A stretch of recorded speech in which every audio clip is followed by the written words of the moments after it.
Yang kedua, saya ajukan pertanyaan yang pertama. Siapa di antara saudara yang punya duit 2 juta ngacung?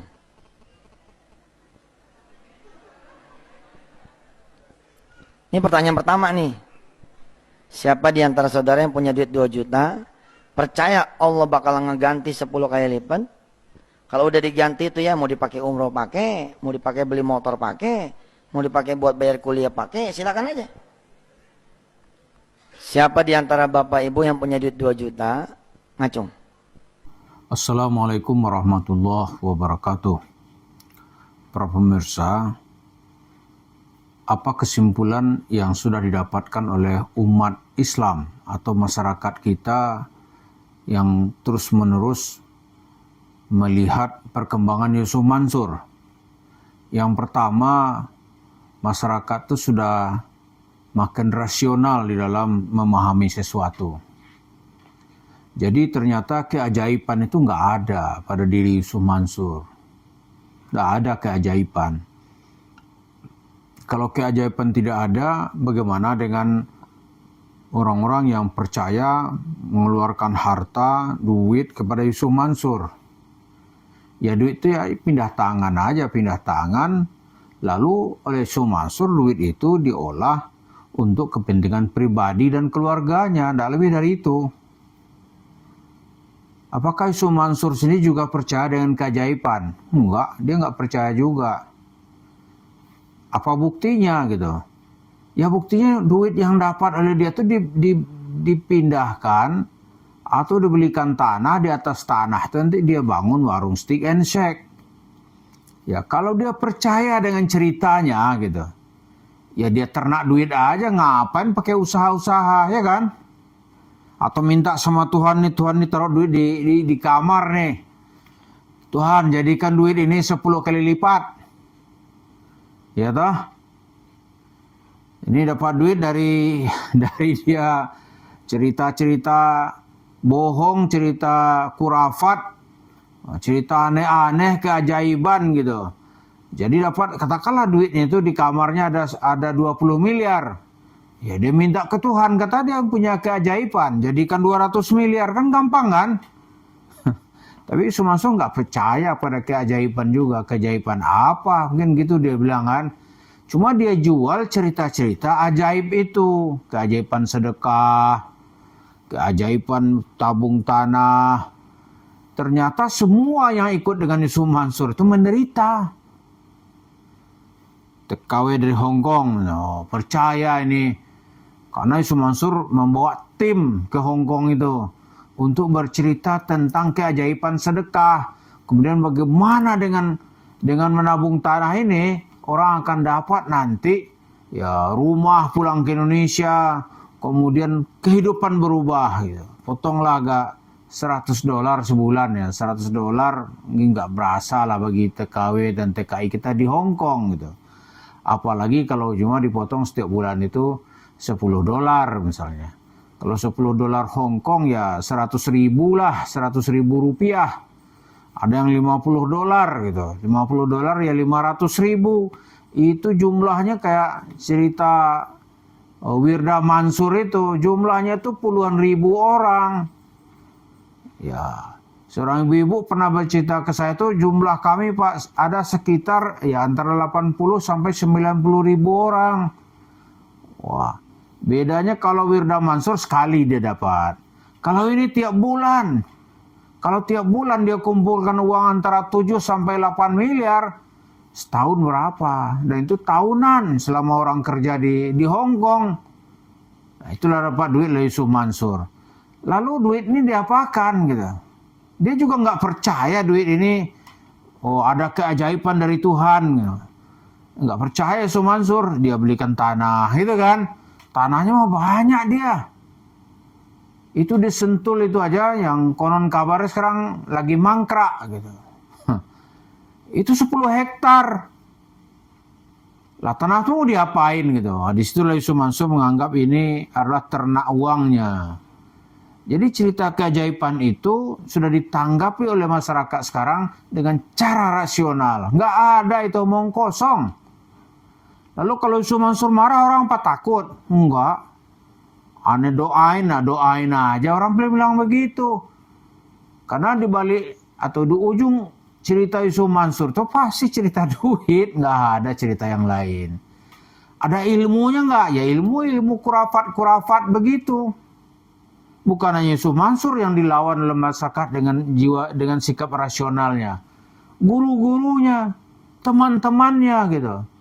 Guru Yusuf Mansur itu kan bilang bisa menurunkan emas dari langit. Ada Habib apa katanya bisa menurunkan emas dari langit, bisa menurunkan susu dari langit. Kata orang ini, kalau ada orang percaya, dibilang ini orang sinting ini.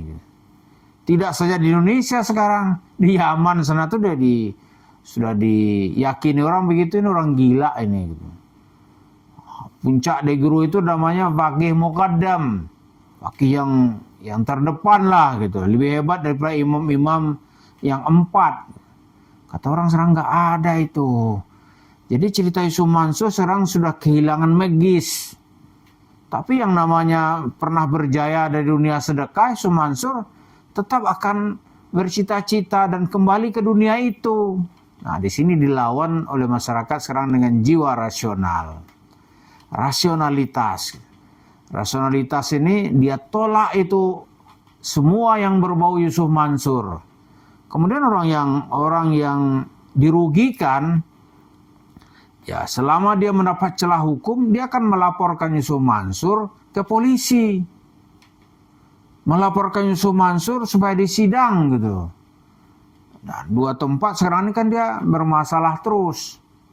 Kita nggak tahu nih perkembangan bagaimana kisah uang juga, ini nggak ada yang lain. Kisah Al-Mansur yang diduga dia melakukan, ya diduga dia terlibat ya dalam upaya penipuan di proyek perumahan Kesha Al-Mansur. Ada nama Mansurnya nih.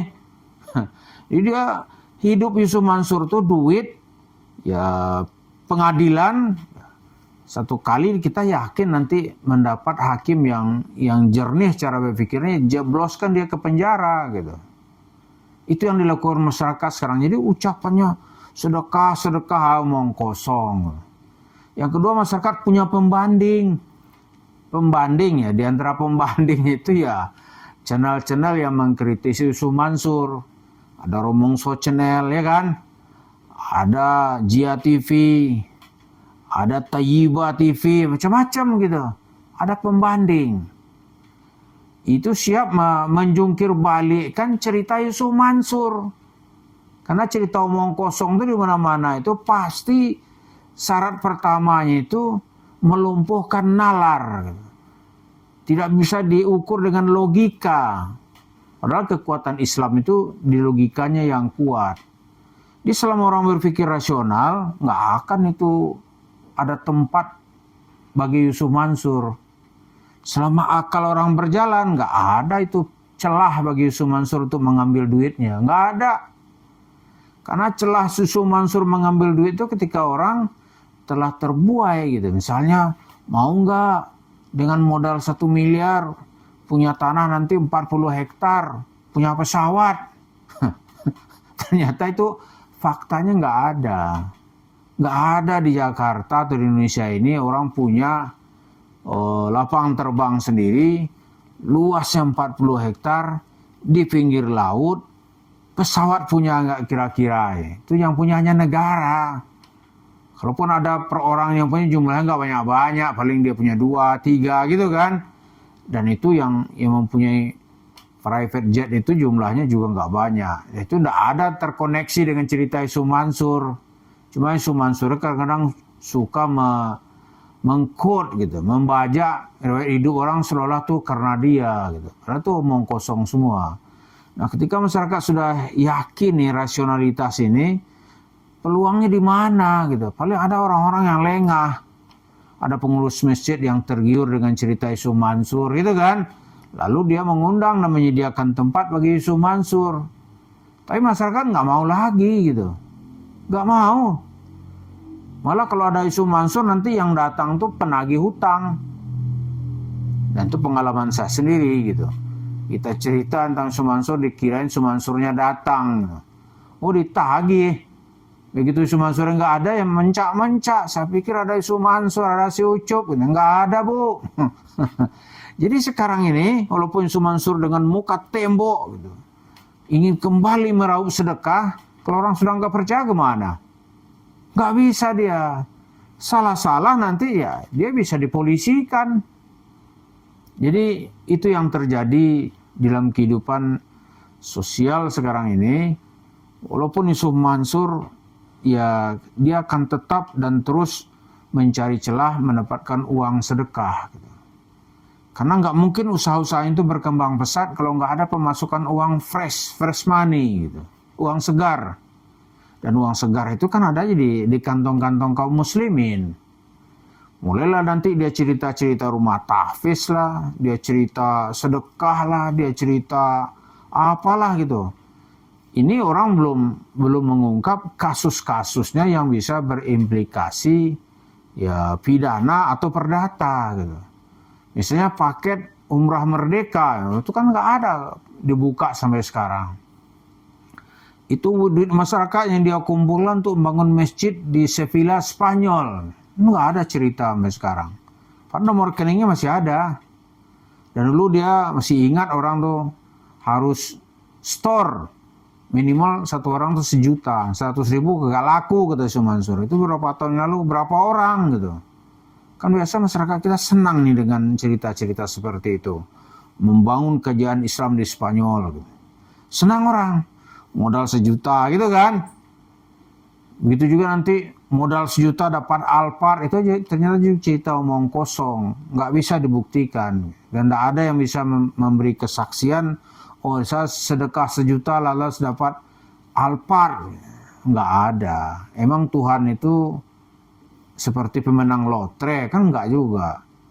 Cerita itu ada pada Yusuf Mansur dan Wirda Mansur. Kedua-dua ini sedang dicari-cari oleh masyarakat sekarang karena terlibat di dalam adanya dugaan penipuan keuangan gitu. Mudah-mudahan kita lawan Yusuf Mansur ini supaya warung steak and shake itu juga dilihat orang sebagai salah satu bentuk pekerjaan yang merugikan banyak orang. Terima kasih. Assalamualaikum warahmatullahi wabarakatuh.